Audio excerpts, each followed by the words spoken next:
was that the moment where you started realizing this is what I want to do 100%? Like it's jujitsu. Was that about the moment, would you say? A great time to recap and a great time to ask me that question, because about that time was the time that I thought to myself, holy shit, bro, you don't really know jujitsu and you don't have any idea of how to run a business. Abandon ship. So, well, that was the thought process that was in my head, but it's not within my personality to give up on anything. I'm the sort of person, like, I get the bit between my teeth and I've got to run. So I'm like, I just need to figure this the fuck out. So Yeah. I've just got into the office, and because like he's kind of, the mate sort of left in a bit of a rush, and like I've just kind of taken over. It kind of ended a little bit sort of scattered for him, but I was like, I'll sort this shit out. I'm definitely bringing a beer. That is so awesome. So it's Friday evening for you or afternoon, and Yeah, it's it's 20 Friday past 7 morning for Friday. me. So I got my coffee. That's so funny. Sick.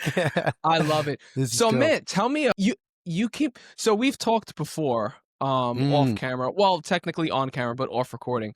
It sounds like you've had a very interesting life. Well, I guess I'll just get straight into like my martial arts. I'll just briefly touch on like my martial arts journey to give you like a little bit of context and why I am here, where I am now. And then, yeah, we can play it out from there. Yeah, for I sure. think I was like, 18. Yeah, I was like 18 down in Victoria, and I got into that, Krav Maga. So this is like ages ago. Doing that. I don't know if you've heard of Krav Maga. It's like that Israeli Yeah, yeah. self-defense. It's big in the States here too. Yeah. Yeah. So like if you're looking back, like sort of, well, whatever that is, 25 years or something, it wasn't big in Australia, and it wasn't big really anywhere. It's just kind of was like, same as everybody else. I was like, Jackie Chan, Bruce Lee, like, let's be the greatest martial, Claude Van Damme, do the splits on two chairs. Let's do martial arts. And I found this Krav Maga place, and I did that for like just over a year. And then we were down like the south part of Australia at that stage. And then we moved up to Brisbane. So I was still like, living at home at this stage. And then I got into like, there wasn't a handy Krav Maga thing, because Krav Maga back then was actually quite small in Australia. So there was no Krav Maga place. So I was like, I can't continue that. But the next martial art that I thought I could easily get like, PTs with and like do regularly was, Muay Thai. So I started doing Mhm. like Muay Thai, and I actually didn't really like the class thing. So I was doing Muay Thai with this dude, like personal training style, just going around to his place or go to his dojo or wherever he was at the time. And I'd do like some Muay Thai, would kick a heap of pads, like, do all the traditional Thai stuff.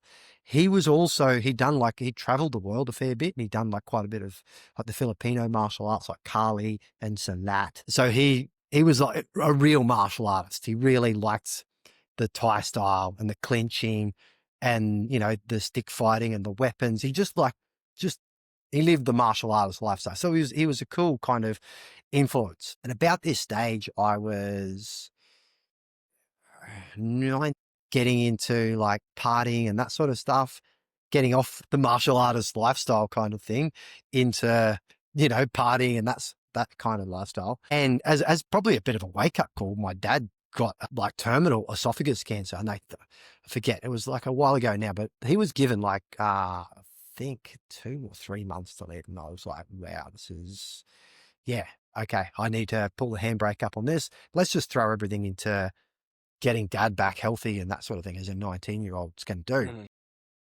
So we were in Brisbane at the time, and an hour north of Brisbane is like the Sunshine Coast, and it's like a hippie, like surfer, laid back kind of like lifestyle place to live. And for like a long time now, there's been like, your older retirees or the younger people that were on the Sunshine Coast, like going back, is more of the fitness, alternative lifestyle, vegans, kind of, people doing yoga or wearing funny pants and that kind of thing. That was Mhm. where they were. I was on the Sunshine Coast. We found this guy up there, and he was like, don't go down the doctor's route. You're going to have to be on like massive doses of chemo straight away. You're going to have to get like, book you in for surgery next week. come to the Sunshine Coast, go on this protocol, start doing this. So yeah, I just got massively into that. I actually started training as a personal trainer, doing my Cert 4 in personal training, and like just learning about diet and different exercises and, you know, how to beat cancer like naturally. And I think he was given about 3 months, like 4 or 5 months in, he'd gone back to the doctor and they're like, actually, the cancer's looking really good. And he seemed healthy. I was like, wow, we've beaten this. This is fantastic. And yeah, so that was cool. But by this stage, you know, settled into my life on the Sunshine Coast, and I wasn't doing any martial arts. I was just more focused on personal training, getting my dad healthy. Cool. Yeah. It was probably about 12 months after that initial diagnosis. Man, he just took a massive turn. And if you've ever had somebody close to you in your life go through those terminal stages of cancer, or even get to a stage where you think they're good, and then one day it's just like there's a knowing that comes over. It's just like, now you know it's not going to be good anymore and you're going to Mhm. die. And it goes from, we've beaten this thing to dead in like weeks. It's a very traumatic experience to like go through. So like, and I don't wish that on anybody. And it kind of knocked me, you know, qualified bricklayer, working on the coast, and, you know, teaching a few people like PT clients after work. And I was like, going through the motions, and I'm thinking to myself, this isn't good. This isn't the way to live. Like, I'm basically just ticking off the boxes, and then like drinking beers to go to sleep, going to sleep, and then just like getting up and repeat the process. And then weekend, I'd either like whatever the weekend. If the surf was good, I'd just surf the weekend, and if it wasn't, then I'd just drink the weekend. And that was where I was at. So I was like, okay, I need to get out of this mindset. So then there was a gym that I drive past like on the way to work a lot of the time because it was close to my house, and they had like freestyle martial arts, which was basically like Taekwondo, but designed for like what would work on the street, like what would be the most effective strikes to throw on the street altercation. I was like, I just walked in the door like one sort of like Friday afternoon or whatever, and I'm like, yeah, sign us up. He's like, well, what do you want to do jiu-jitsu for? Or like, I mean, what do you want to do freestyle martial arts for? I'm like, I just want to get my black belt. He's like, yeah, but like anything else? I'm like, no, I'll get my black belt. And that's cool. I think he had a big, well, I'd spoken to him afterwards. We became mates over the years. And he was like, I just thought, this idiot. So yeah, once I've walked into the gym, I'm like, cool, I'll get my black belt, and I don't know, I just needed a physical outlet, something to throw myself into. So I've thrown myself into that, and that was sort of cool. But I think it was sort of like Friday, and so I'm like, yeah, just sign me up. And he's like, well, do you want to do a trial class first? We offer like a free trial class. And I'm like, no, that's all cool. Let's just get the paperwork out of the road. I'll come back in on Monday and we'll start from then. So yeah, I've gone through the belts and, you know, worked my way into like, you know, starting to understand Taekwondo and freestyle martial arts and what they were trying, you know, what the systems were there and how the belts worked and all that sort of stuff. And I've got all the way, and I'm going for my black belt in freestyle. And as part of the thing, whatever you call it, the test to get your black belt in freestyle, because it was about what's effective and about what works. And that was what I was interested into. He's gone, I want you to read this book and write me like an essay. So it was Jeff Thompson's Dead or Alive. It's a pretty old book. It's actually like, I haven't read it for a while now, but it's quite a good book, and it does raise quite a few points. And one of the points later on in the book is most of I forget what the stat was, but it was like over 90% of street fights end up where the people have clinched together, and basically all of them end up from there on the ground, whatever that ground situation may be. So you can be as good of a fighter as you think, and I would never go to the ground and all this kind of a thing. But the statistics show that basically 90 odd % of the fights end up on the ground. So if you get into a street fight, regardless of how good you are, statistics say you are going to end up on the ground. So I was like, okay, cool. I just need to understand this ground things.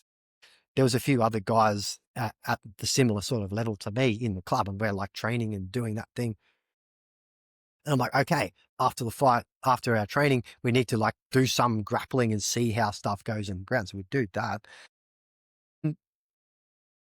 In the club, there was also another couple of guys. I think it was really small, like maybe 3 to 5 got dudes that had heard about this jujitsu, and they kind of did like a little bit after the class on, like, I don't know whether it was like a Tuesday night or a Thursday night. So I was like, oh, okay, so I'll stay after the class and I'll join in and do some stuff with those guys.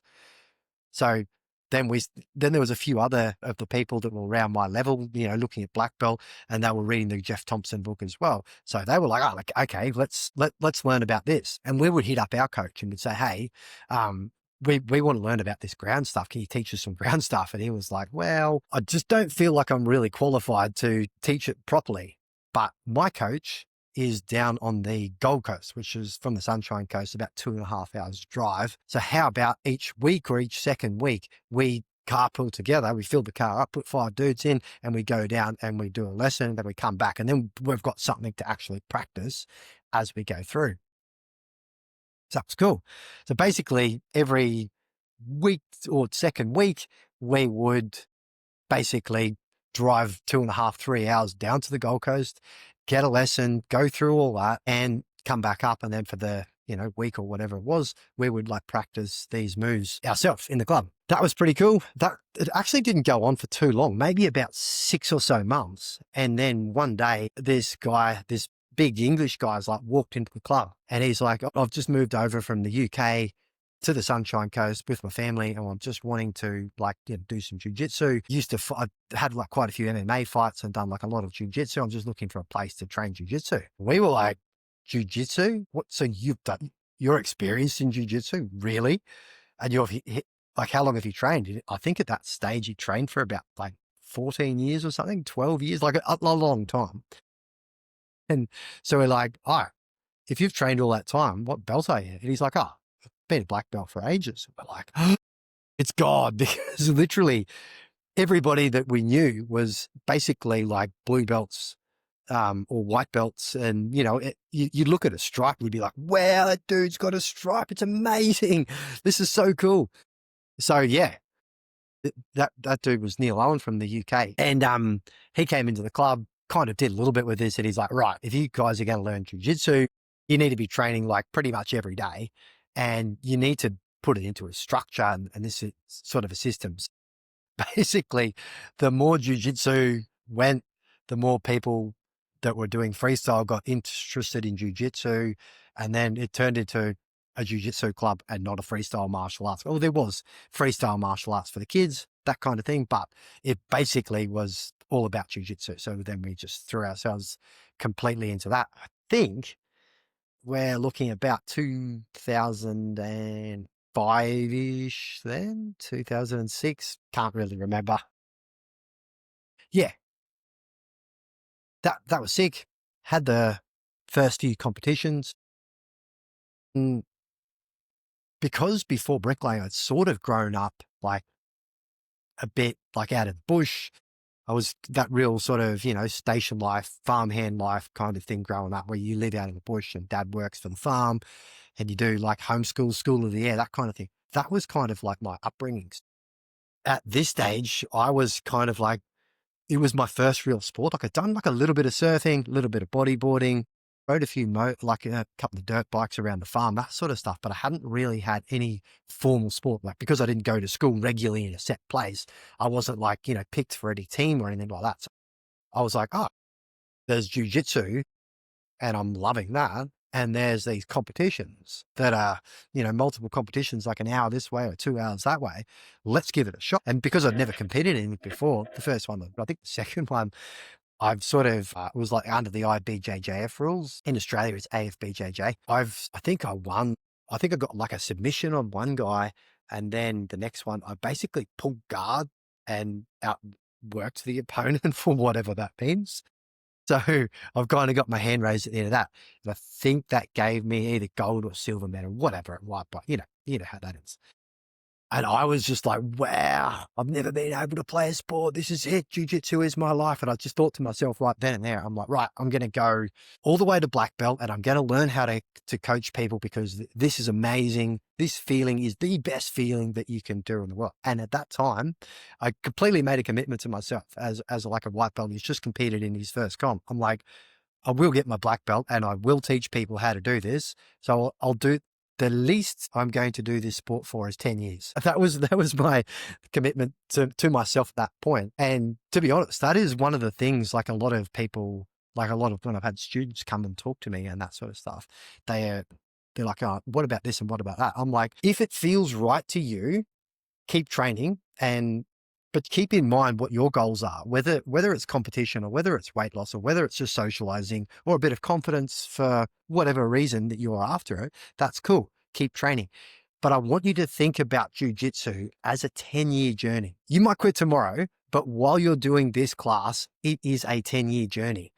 So, because I just feel like it gave me good perspective. Is what came up was my first decent knee injury where I couldn't basically walk for ages. And then I've got back into training again and back into bricklaying again. And the work on the Sunshine Coast massively dropped. And I was trying to like drive all this way and earn very little money and then train. And it was just extremely tiring. Wasn't giving me enough sleep. It was terrible. And then the opportunity came up because back then around 2010-ish, 2011-ish, the mining boom in Australia really kicked off, and the exploration, drilling, the pipelines for the gas pipelines and that all kicked off. So I just got an opportunity to make huge money and just go away and have all of the expenses paid. So I was like, well, I'm doing this jiu-jitsu thing for the next 10 years. So if I just commit 5 years of my life, I will have bulk money to be able to come back to jiu-jitsu and really train hard.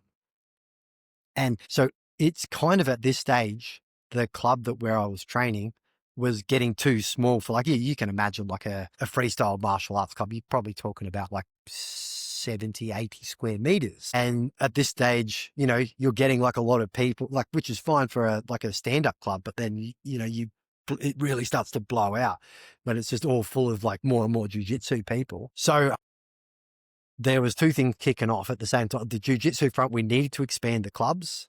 And then in my personal money-making front, I couldn't keep laying bricks. That was just unfeasible. So I had to start going away for work. So I was like, right, while I'm going away, I'm going to be making plenty of money. So I'm going to invest in expanding the club and doing that sort of thing. But I'm also going to keep in the back of my mind, well, I know I want to teach. So anybody that has any interest in jiu-jitsu, I'll show them what I know. But while I'm back in the week or so that I'm back, I'm just going to put everything into training and helping the clubs grow. So it actually worked out really good. Well, for the growth of the club, we started, we went from one location to another location, then another one, and it started spreading out and out. So it got quite good. And then afterward, I think we had about maybe around 7 or 8 clubs, and then it was too many clubs to kind of try to manage all of the people. That's So a I'm trying to lot. get everybody 7, to. yeah, 8 club, that's a lot. Yeah, it was, and you're talking about each one of these clubs having, between that sort of 80 to 150, well, some of them even up to 200 members. It's a lot. Jiu-jitsu being new, we needed to train up the coaches and then put the coaches into clubs. And then at Yeah, this stage, a yeah. lot of the time, they're kind of purple or brown belts, new at jiu-jitsu. So you kind of need to make sure they're still getting their training in. Hats off to my coach, Neil Owen, who actually said most of our clubs at this time were within probably less than 2 hours. So we try to pick a central one. And then on a Thursday, after the clubs would close or whatever, sometimes it'd be after they close, or sometimes different clubs would cancel their morning class. We'd get all the instructors together and have a bit of a business meeting and then some coaches training, which was really good. Awesome culture building, awesome just, how are you feeling about basically, because a lot of the coaches would be just, 22-year-old dudes sleeping in the corner of the mats and then running the gym. I know that sounds a bit wild, but for the growth of the club and for the growth of the human being that was in the club, very, really, really good. Yeah. But then as time sort of went by and then we wanted to open more clubs, then you sort of started getting okay, you'd have somebody with money and then somebody with a lot of skill. And then how do you merge those? And then all of these different problems started coming up. That's why we brought in the model of franchising the clubs out. So then different owners and that, or different coaches would have buy-in financially, because there's a lot of work with teaching structuring programs, different kids, like follow up messages, calls. And if you, well, and then also like the social media aspect, you need to pull your phone out and take some photos and put it up. And if you go back to like, say, 2012, like it was a little bit of Facebook. A few people kind of had a Facebook profile, but it wasn't really the Mm, same social media presence as like what things are now. So we're pretty sort of early adopters on that. And yeah, that went great. The clubs grew. And then after like around that 5 year mark, I was like, yeah, I'm working 3 and 4 weeks at a time, and then coming back to the Sunshine Coast and training for like 1 week. But because, you'd be behind the ball with, you have to catch up with bills, you want to catch up with catching up every friends. time, yeah. Yeah, man, it was terrible. Yeah. So I've ended up throwing in that job and just moving back to the Sunshine Coast. And my trade is a bricklayer. Like it's very easy for me to get work, and anywhere in the world, it's easy for me to get a job Yeah. and get like paying work. So I started doing that, and I was like, oh yeah, nah, that's right. I know the money's good in it now, but I don't want, it's way too hard, way too fatiguing. But one of the guys worked, one of the black belts that I was training with, he actually worked at the jail. And so he was like, why do you do this? It's like, do like 3 12-hour shifts or swings per week. And then, some of them are days and some of them are nights. So you actually have like plenty of time to train. So I was like, yep, sign me up. I'm going to do that. So I went through the whole process and the training process of all of that. And, yeah, started working at the jail. And as soon as I'd gotten through the training and done all of that, and I was like, oh yeah, this is a job that pays good money and has good work-life balance, but doesn't tick my box at all. But I'm not going to go back to bricklaying, and I'm not going to go back to mining. I think at this stage I was like a purple belt at Jiu-Jitsu. Mhm. I was like, yeah, it's allowing me to train. So that was where I Yeah. was at. I was like getting in one session, even on the days that I worked per It's a day. means to an So I end. was like, exactly. Yeah. That was where I was at. And in my head at this stage, I'm like, I really want to commit to training. I want to commit to coaching. And eventually, once I get my black belt in the next, few years, opening my own club. As well as I was part of the owner of this franchise, Infinity, and I was also like a part owner in different parts of the clubs and that sort of stuff. So a branch, like one of the boys, one of the black belts, he opened up a club that was actually fairly not too far away. And I was like, yeah, so supporting him and doing that. But after a few months, just I think he had some family dramas and that sort of thing. So he couldn't keep running the club. But for him to fold it at that stage would have been a loss to, I think there was around about 40 or 50 members that had just started, put all this money into marketing and opening the location. If you've ever done that, there is a fair bit that goes into it. And he was 40 like, to 50 is a decent amount too. That's not like a it's not like a small group of people you're closing down. They're like, like that's it's a good start. right, yeah, yeah, 100%. So it was well off, with the club was all matted out, all the signage was up, the initial marketing was done. It was all systems go. But then he was like, shit, I'm just going to have to fold this whole thing. And at that time, I was around 2.5-ish years into working full time in the gym. I'm like, oh, you know what, if while you're trying to phase out, while you're looking for somebody, I'll teach some classes. So I taught a few classes, and then people liked the classes. I liked teaching them. I liked the Mhm. kids' classes. Everything was like small, but I was like, this is where I want to go. I'm only like a brown belt at the moment, but how about we just figure this out? So that was kind of, we tossed that backwards and forwards with the other, franchise owners and that sort of thing. Let's go forward. Wait, so And let's recap for the yeah, audience do real that. quick because I'm following in my head and I'm like, holy cow, this is like a crazy story. You came, so you went I from told you I can talk, man. from on the Sunshine Coast to doing what do they call? I mean, I think in the U.S. we call it like offshore drilling. Was that like the same thing or? Okay, so it was just like general mining. So Australia Okay. does have offshore drilling as well, but we also, because Australia is a massive country, it's like the size of the US as well. But in the middle of Australia, there's like a lot of desert, a lot of sparse areas. They drill down and they get coal and gas, and like Australia is very mineral rich. So I wasn't doing Okay. the offshore style; I was actually doing the onshore gas pipelining, basically.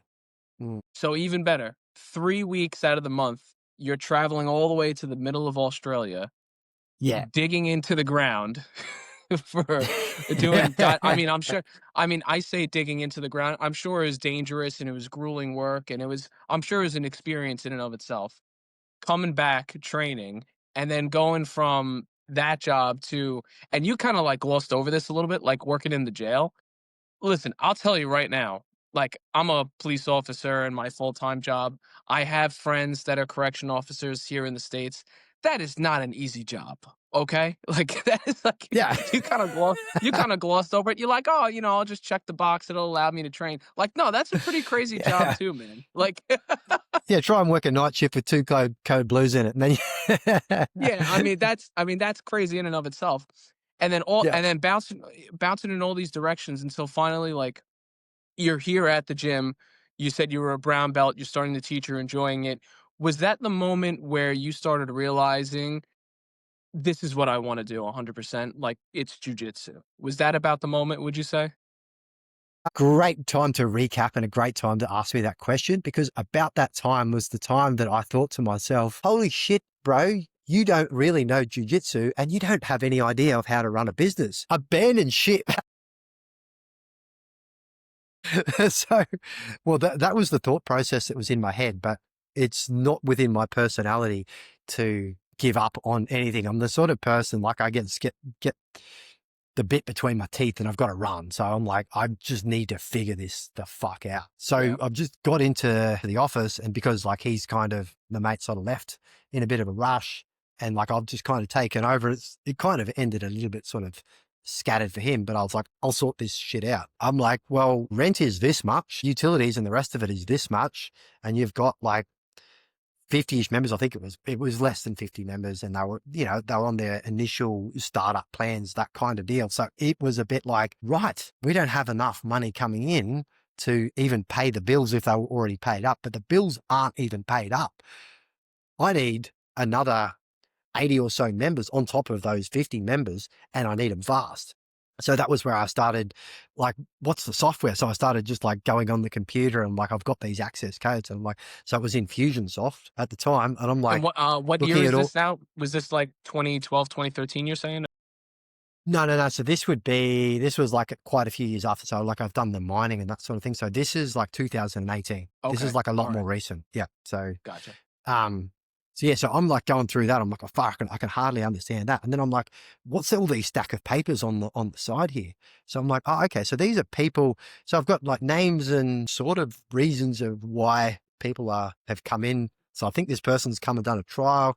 I don't know what this person is. There's a phone number there. So I just went to myself, I don't understand how these people are on there or who's on the computer system or whatever.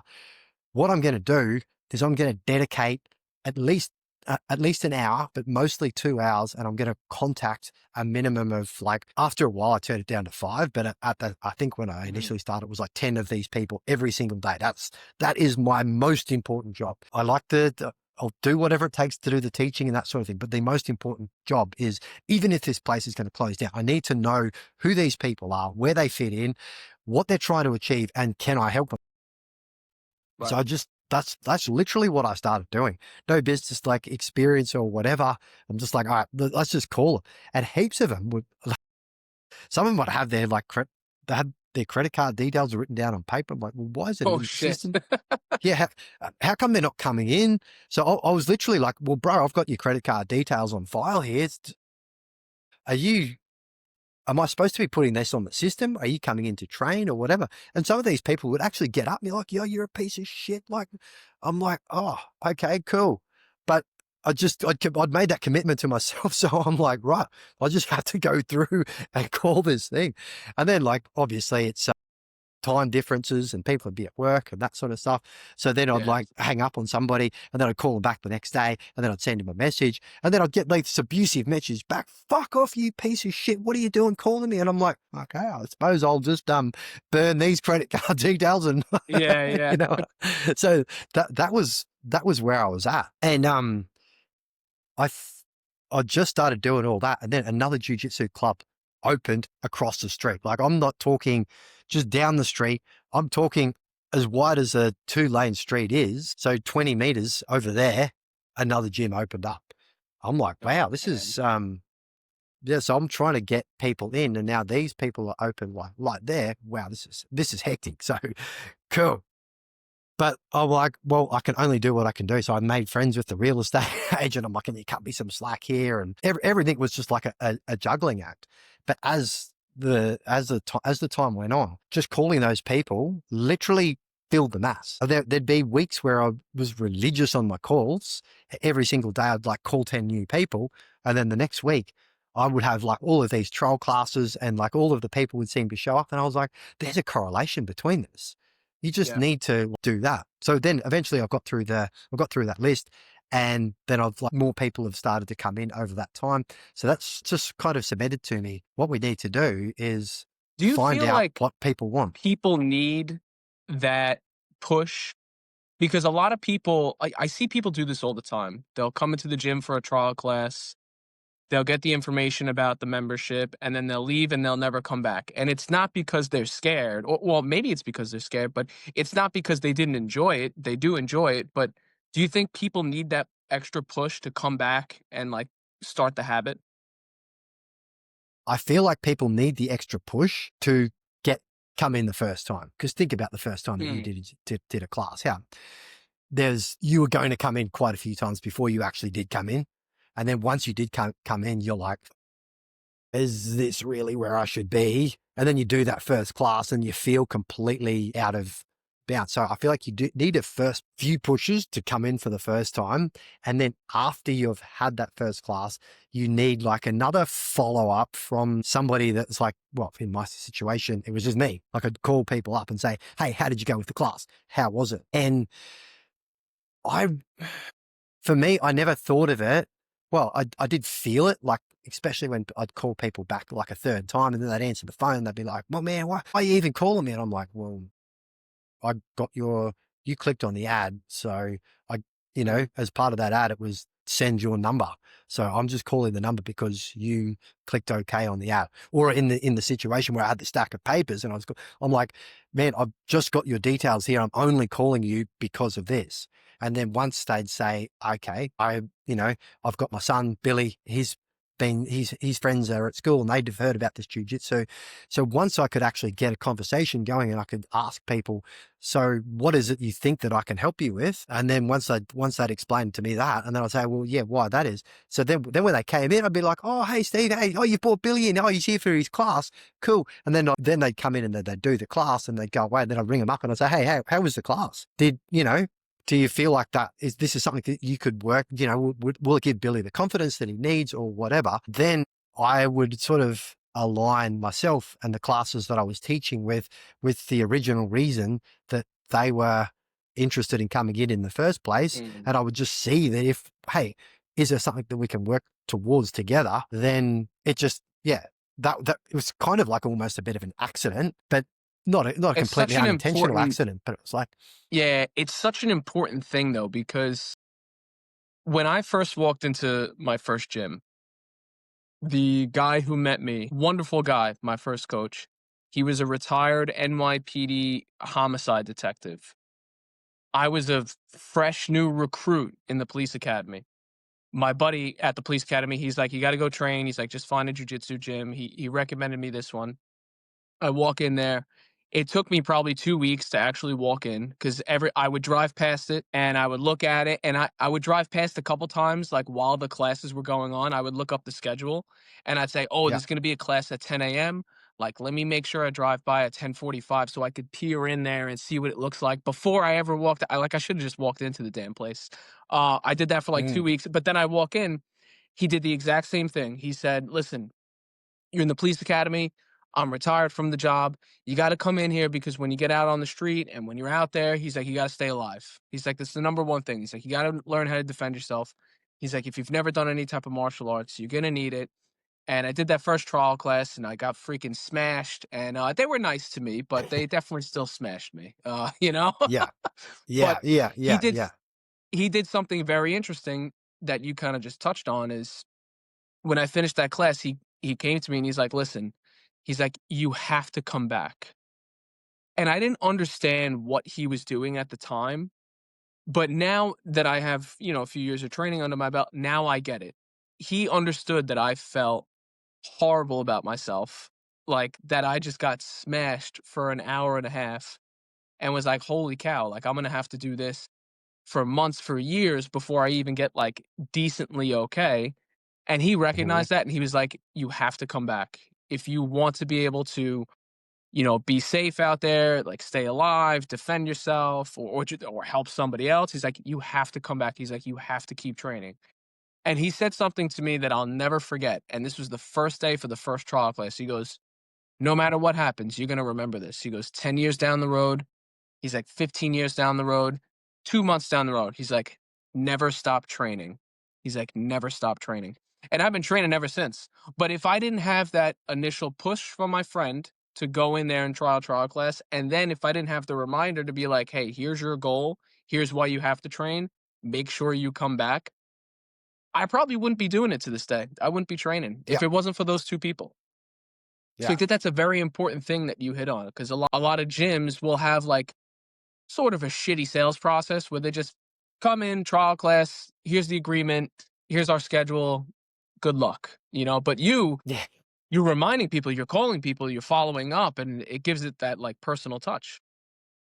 Percent. So basically what we've talked about here is you had a friend to say, hey, do this. And in my situation, I had like a horrible situation happen to me where I was like, I just need to do something physical to get myself out of it. And I know it's going to suck, but I'm just going to do it forever kind of thing. I'm going to do it for 10 years. So we had like these well, for me, I just had like this, just grit your teeth. You're just going to do it either way. But for you, you Yeah. had like a friend that actually ticked the boxes and said, hey, you just need to get past this to, work on the goals for whatever. For some reason, when people start a jiu-jitsu gym, they're kind of like, well, I could just run the ads and I can just post some content and people are gonna see that. But they seem to forget because I mean, by the time you usually go to open a club or do that, you tend to be like, oh, like, yeah, no, that's just what you do. Just come in and just get through those first few classes, stick with it for 2 more years, and then you'd be good. Hang on, the person just walked in for their first class. Think back to when you first walked into first Yeah. class. Remember how you felt, how nervous you were walking onto the mats, how nervous were you were watching the people running around. You just were judging yourself. "Oh, I can't even run around these mats properly." It was horrible. And then when it got to the technique part, you couldn't do any of the techniques because everything just felt like another language. And then afterwards, there was the free rolls where basically you just kind of like were like a training dummy for some other dude in the gym. And then you basically walked out, got in your car and were just like reassessed your entire life and then drove off and just like, oh, at least we've got options. So I don't have to go back to that sort of thing. But for me, I was just like, you'll do this regardless. But for you, you had a good friend that was said, hey, go back and do it again. For some Yeah. reason, jiu-jitsu coaches can't seem to go, hey, when you come in, don't wear your shoes on the mats. Make sure you've got your nails cut. And when it comes in, it's going to feel a bit scary. So like there'll be one of the coaches there, or I'll introduce myself and then I'll just give you a bit of a rundown when you first come in. Sweet. That makes people feel as nervous as they are. Like, okay, they're meant to be here. They've come to the right place. Okay, sweet. Then they can do their class. They're going to have that horrible experience. And then they're going to leave afterwards and feel like, fuck this, I'm never coming back. That's why it's very important for jiu-jitsu owners, PTs, coaches to actually call people up and say, hey, how was the class? People are never going to say, no, it was horrible. Yeah. They're all pretty much always going to be feeling, yeah, it was absolutely dog shit. I'm not coming back. But then just basically you don't really need to talk about anything, but you just need to say, hey, this is, yeah, normally I'm glad you had a great experience, but normally when people come in, they feel terrible. And and just give a bit of a spiel, have a bit of a backwards and forwards. Usually people open up and it's, in my experience of the, hundreds of people that I've called, I found that it's like, you don't really need much of a conversation, but people generally come back in for that next class if if they can line it up with their goals. So if I could say anything to a new gym owner or to somebody that's starting a club or even just teaching a class, have a little game with yourself. See if you can remember people's names. And then if you can remember the class's names, try to remember what they're actually trying to achieve like Mhm. what part of jiu-jitsu they're trying to work on, whether it's somebody, say, like you, that's a policeman that's trying to, just understand self-defense and do that sort of thing. So that then when you go around the room and you say, hey, what about this and do that, you can go, oi, Dan, for you, like I know you're wanting to stay on top, create distance, and be able to either nullify what they're doing or extrapolate yourself from the situation. But in this situation, look at if you just do it like this and do it like this, you can personalize it for the individual, and it makes it so much powerful, and you get the way better results for Yeah. for your students, and makes you really be like an authority figure, because people can like rely on you because you remember everything about them and how you can help them. So it just makes it better from their perspective and so much better from your perspective. Yeah, I kind of started doing it by accident, but if there's one, like I say this to all of my gym owners and people that I coach now, learn who they are and see how you can help them. Yeah. You're talking about something that a lot of people a lot of people online, when they talk about opening a gym, they're talking about the ads, they're talking about the website, they're talking about the sales process. Even myself, I've spoken about it. Like all the technical Mm, know-how things, nobody's talking about what you just spoke about, and that's probably the most important piece. Like that's like the 80% of the meat right there, because I'm thinking back to when I was at my first gym. That's exactly the experience that I had. Every class, things were not tailored to me specifically just for me, but maybe when I was drilling, it was like a joke or something like that. Say like, "Hey Dan, make sure you remember this for when you're out on the street in case this guy does," and it would remind me, "Oh, this is why I'm training." right. Or, a tournament would come up and then be like, "Dan, you should compete. You've never competed before. Like, you need to get the feel for it because I'd rather you get that out in competition than in real life when you have to use it. At least you'll know a little bit," something like that. And it kept Mm, pushing and pushing and pushing the goal. And I feel like not a lot of people talk about when you're running an academy or you're running a gym, that is such an important piece because it makes people stick. yeah, Otherwise, people come yeah. in, they'll train for 6 months, and then what's going to happen? They're going to find another gym because their other friend trains there, and they're going to be like, "Oh, I kind of like this gym more," and then they're going to leave, or it's just something other than that happens. But if you have a gym with good culture, which is basically like what you're describing, it makes a world of difference. And they're so hard to find too. I feel like jujitsu's growing and there's a lot of gyms out there, especially if you look online, you say BJJ gym near me, you'll get a ton, but I don't think a ton of them run it the way you're telling them to run it, which I think is the competitive edge. I think that's a competitive advantage, knowing what you just said. Massively so, because basically jujitsu has like, there's so many aspects to it. You could just use it for like a cardio kind of a workout. You could just use it as like your outlet to go and socialize. You could use it as like a sport where you want to like, go to the world levels. But you can use it as like a self-defense, like a women's self-defense, as like a small dude self-defense, as like policemen learning, or in my situation, working as a security guard at the jail, like learning how to control bodies. It's so multifaceted and there's so many different things that you can do. For some reason, like I suppose because of the way of the marketing and that sort of thing, which makes it popular, that's cool. But I think a lot of coaches and a lot of students as well, when they're training jujitsu, they kind of lose sight of, okay, I initially just came in to learn, how to keep myself safe while I was on duty in your situation. And then they just get swept up in this. It's just about getting better at jujitsu for this better at jujitsu's sake so that I can win this tournament.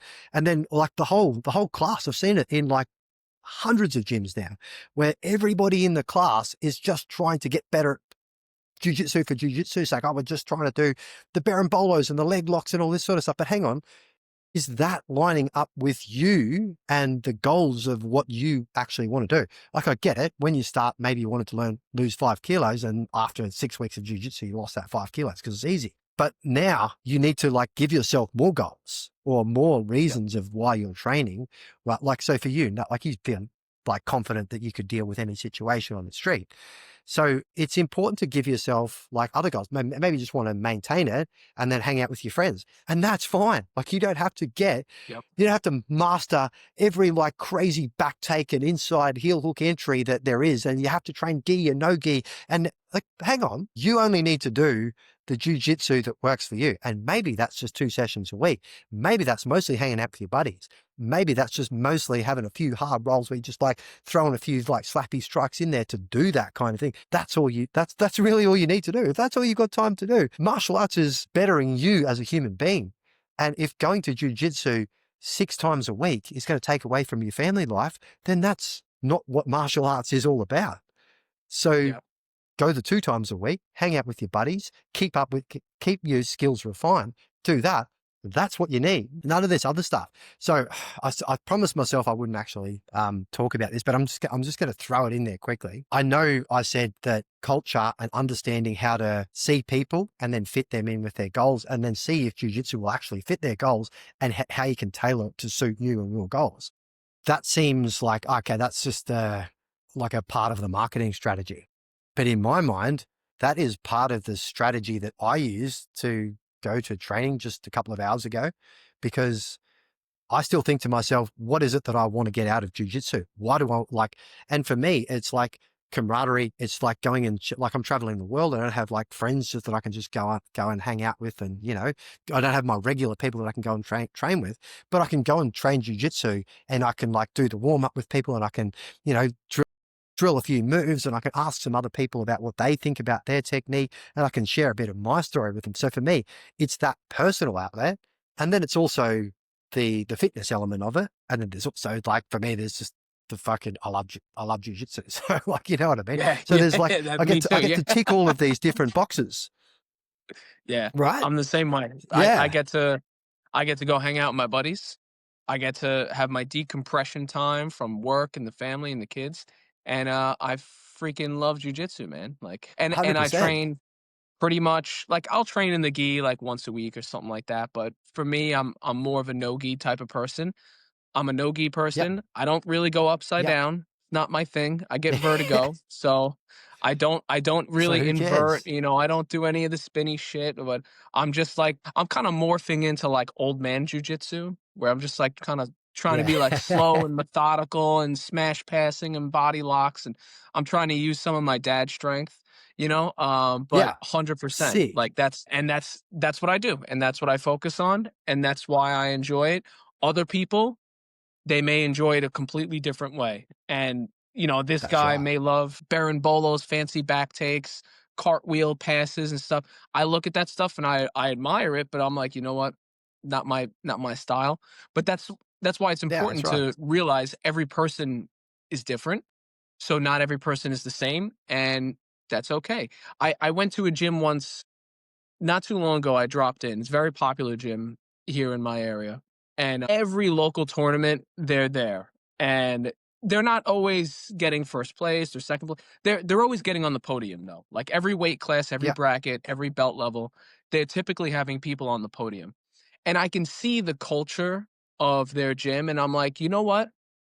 If I ever ran a gym, if I ever open a gym, which one day I would like to, I don't know Hmm. if I would go for a gym that's gonna just be run to crush every competition because I'm looking at that culture and I'm like, all right, these are all like younger guys, younger girls. All they do is train, and that's fine. That's if that's their goal, that's 100% fine. But I'm thinking about it and I'm like, I kind of want to more be the family friendly, like huge kids class. All the parents come in, the parents train too, and like maybe we hit a tournament or two, and if they win, it's great. Like, listen, we're not gonna go in thinking we're gonna lose. Like, we're gonna go in and try to win. But I would always realize, like, hey, maybe it's not going to be a gym one day that is going to be at every local competition, every local tournament that's just going to win, win, win, win. And for a lot of my time training, like I competed a lot when I first got my blue belt. I was every weekend for like 6 months because I had the time to do it. No kids. And I got sucked into like, oh, I just need to win. I need to win. I need to win. Thinking back to it, I really just had fun, man. Like I was just Yeah. traveling, my girlfriend at the time, who's now my wife, and we just traveled, went to tournaments, trained, came back. Like It was a freaking blast, regardless if I won or if I didn't win. Like, I didn't give a shit. It was just it was cool. It was very cool. It was good to get Yeah. that experience, and I think sometimes people forget it's about the experience. Like, are you having fun? Like, that should be the Yeah. main thing. Having fun and then like chasing after your goals or whatever it is that's like bringing you joy at the time. Exactly. Yeah. Perfect. Yeah. I love how you said, like, one day if you open your own school, you'd love to make it that family focus and have that huge kids classes. Just a little side note on that from my personal experience. And you get, say, like a 7-year-old boy and he's in training, and then like, you have a chat to his dad afterwards, like, hey, do you ever want to like jump into a class and do a class? The dads that did that, and I had like a good probably 8 or so that did. Some of them, like, well, a couple of them went like got crazy into it and ended up competing and doing well and like doing that. But there was quite a few other dads that just chucked in and every so often did a bit of a class on the Saturdays where I'd have like a bit of a family class and I'd let the dads join in with Yeah. the kids and stuff like that. Those boys were phenomenal. They picked up jiu-jitsu like so much faster than anybody else Yep. because I feel like, and the dads actually knew why they were training to be like a role model for their boys, and their boys were kind of like living up to it for their dad. So the goal became like very obvious straight away. So Yeah. it became like this self-fulfilling prophecy that was like, oh, wow, this is just so good to watch, And like I'd be teaching a kids class and I'd see one of the dads walk in and it's just like, yep, yep. Just, you know what I mean? Just like if you just grab one of the geese and just chuck that on and just jump on the mats with me, because I just see what it adds. And to me, that's what it's about. It's about that Yeah. growth and the next generation and that sort of thing. Because like, right, kids, if you're starting jujitsu at 25, you're not going to be the next one of the latest and greatest guys on the highest podiums. You know what I mean? Yeah. You're not gonna be the The Ruotolo the next gen. brothers. But they started 20 years ago, all right? So like, Yeah. just And like they're and they're let go of 23 that, years whatever old. that was. Yeah. You need to start it a long time ago. We can work on some goals, but not getting on the ADCC podiums, brother. Yeah. That's funny. Even for me, and even for my students, and even when like I had that as that of the culture, it still gets lost in translation after some years. So like training partners forget, like, let's say, we'll fast forward and you're like, you've come in, you've been training with me for years and we're together and that we're training regularly, happy days. I know your game, you know my game. But for some reason, training partners forget, and you and me in this situation, this hypothetical situation, forget to say, hey, so how have you been going with this technique, or what is it that you're working on? How is jiu-jitsu fitting into your life? We forget to even look at each other as human beings anymore. It's like, I just look at Dan like he's one of my favorite training partners. But hang on, you're a human being with a career and goals and family and everything else. But for some reason, like I had that there. I had that with you when you started. But now that we've been training for a while, like what we're just, you just know me as the leg locker. I just know you as the Yeah, tough yeah, role. Like, yeah. what the That's fuck's going so on? true. Like, we're That can human happen beings. very easily, yeah. Mm, That's so true. yeah, yeah, yeah, yeah. So it's the same at this end, and it's the same at this end, but don't forget that it still applies all the way through the middle. To me, that's what the culture is. It's just like, hey, this is what I'm working on. What are you working on? How can we make this training session work to fit both of our goals? What would be your advice to somebody who wants to create a gym, or they wanna make a gym, build a gym, they wanna run a gym, even if they're like a white belt right now or a blue belt, and they're like, "Oh, one day my goal is to run a gym." What would be your advice to put somebody on the correct path to run a proper gym? And they're a white belt now. Or let's Mm. say they're So at I any wouldn't. level. Okay, they're at any level, yeah. But even white belt, that's fine, because in today's world, it's a lot more people are quite good at understanding coaching and understanding, where moves fit and that kind of stuff. What people aren't very good at is what we're doing now. And that is like talking about, what are we doing here? What are we, I know it seems like so kumbaya. It's like, what are we going to do? Sit around the campfire and hold hands and sing lullaby songs or some shit. So my advice would be to go back and talk to your training partners about who they are as a person, what they're trying to get out of this. Like, so let's say you and me are both white belts, and I've got some mats in my garage. So you come over at 4 o'clock on Friday afternoon, and we're like, hey, let's do some jiu-jitsu together. So my first question to you is going to be, what should, like, if I'm in this same, if I'm this hypothetical white belt that wants to do this, and we're both white belts together, you come around, the mats are out. I just need to say, look, Dan, I don't really know too much about this, but I've learned that there is this mount position. So how about you get mount on me and I try to escape? And then we just like work that, then like I escape, or you like get some sort of a submission to me or whatever. Boom. And then we just reverse it, and we just reverse it. So you play little games, but then within the sport, but then you try to relate it back to, hey, would this work if, you try to put the handcuffs on somebody and then somebody's taking you down and then they're like wailing punches on you? How would this work? Oh, so we need to throw a bridge in there. Okay, cool. So like, and then you just modify the game. Okay, so it's mount, but when you try to throw a punch, I'm going to try to bridge, or I'm going to try to trap that arm, or whatever it is. So try to think about, what are the positions that you're going to get yourself stuck into? What are the games, or what are the ways that you can look to get out of them? Or what are the ways, if you're like, trying to finish this, which maybe it's a head arm triangle, why can't I finish this head and arm triangle? What are the things that I need to make it work? Looking at it from what jiu-jitsu do I need to learn to fit the goals of you and me. You know what I mean? So try to make this triangle kind of work, like try to make it work to suit the goals. Mhm. So after like basically, well, 20 odd years of like martial arts and coming up to 2 decades now of jiu-jitsu, that's really what I think about. Like, you can just keep throwing more technique. That's something that I love about jiu-jitsu. Like, I can go to most classes everywhere. I can learn something. I'm like, oh, wow, I hadn't thought about it from that angle. That's cool. But that's just an interesting for me. That's not why I've gone into jiu-jitsu. And it shouldn't even be the reason why somebody goes into or never is the reason that somebody goes in for their first class. But somewhere along the line, people like get this idea in their head. They've got all these techniques. Like, to answer that question, you were a white belt, and it's, you've been training for 6 months, and you're like me, I'm going to do it for 10 years. I'm going to teach some people.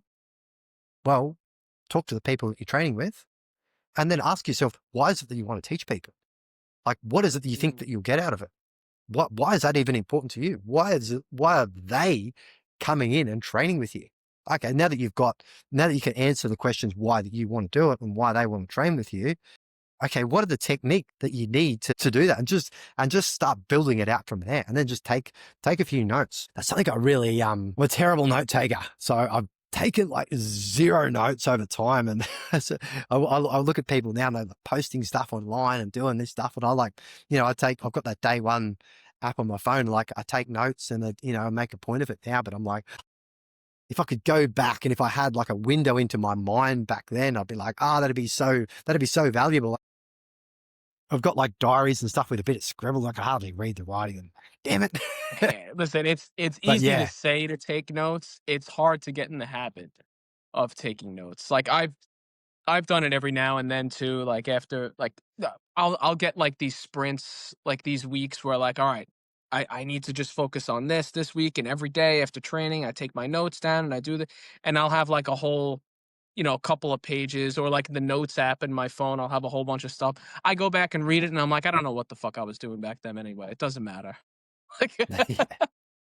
so I just go to, you go to enjoy it, you go to have fun and stuff like that. But I think it's, what you kind of touched on is like, remember why you're doing it in the first place. Like, okay, do you want to eventually open a gym? Whether you're like, let's say you're a white belt and you caught the jujitsu bug, or you're a blue belt, or you're purple belt now, or whatever, and you're like, I want to open a gym one day. Like, answer that question, why?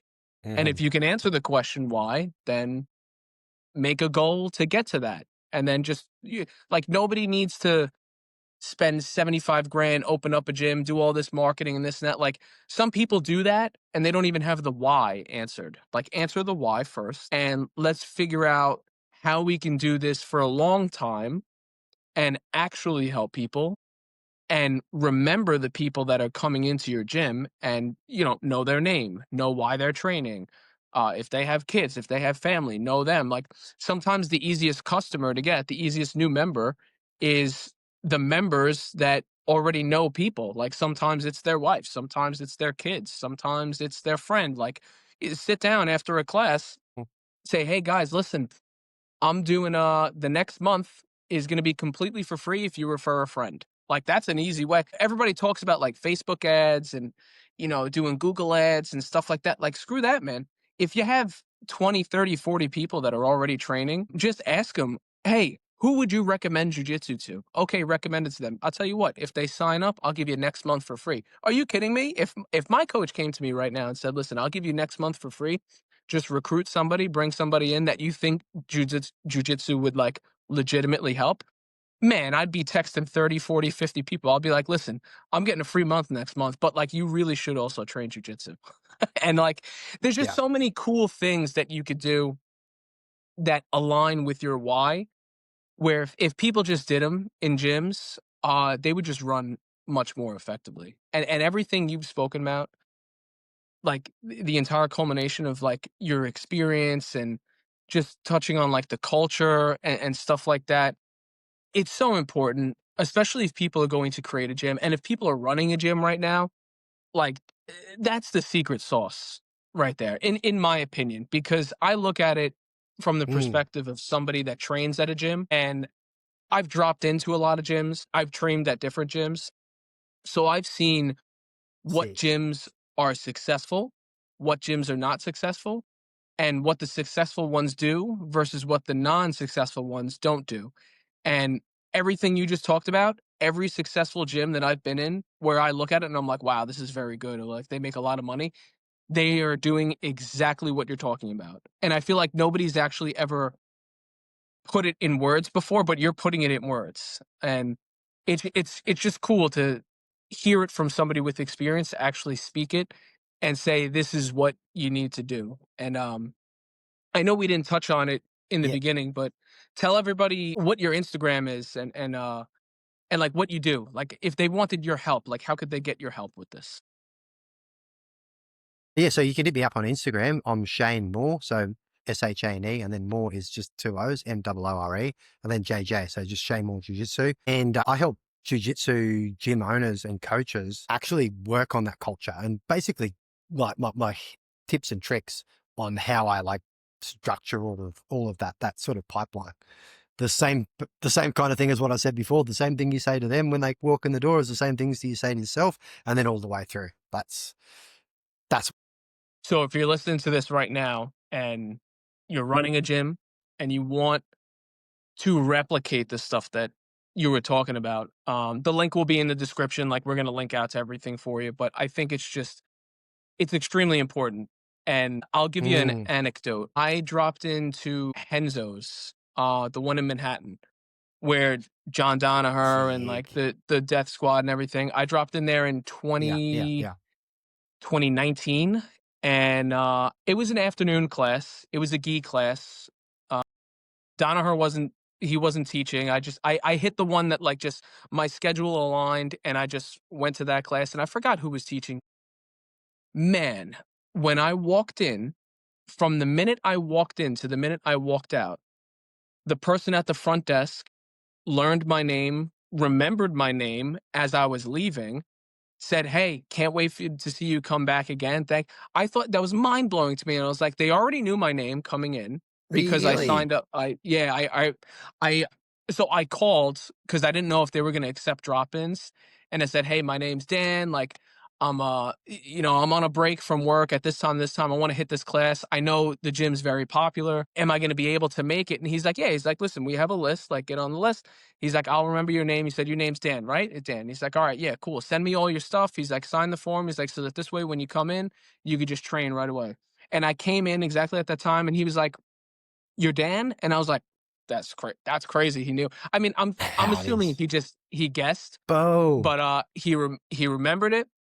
He went to the guy who was teaching. I forget who was teaching. I wish I remembered who it was. It was a long time ago, but he goes up to him and he says, "Hey, listen, this is Dan. He's dropping in. He trains over here at this time." He's like, show him the ropes. This is the first time he's ever been here. He remembers my name right away. So right now he takes me Yes. He puts me into place. He hands me off to the person who's going to be running the class. While I'm running the class, I'm training with people. It's a great time. People from who are traveling from all over the world are training. The class is run in a certain way. Everybody's getting the group experience, but they're also getting individual treatment. Like, it's just everything was just run efficiently. At the end of the class, like everybody made a point to like just make me feel welcome. And they knew that I trained at a Yeah. different gym. They knew that I was just dropping in there. They knew that I might never come back, but they still gave me the individual treatment as if I was just a normal member of the gym. And in my Yeah. situation, it was different 100%. because I was already training. But if a new person came in, my goodness, that experience right there, and that's the experience you get every single day. Now imagine you add camaraderie, you add in, relationships with the people who are coaching and relationships with training partners. Like that's a successful gym.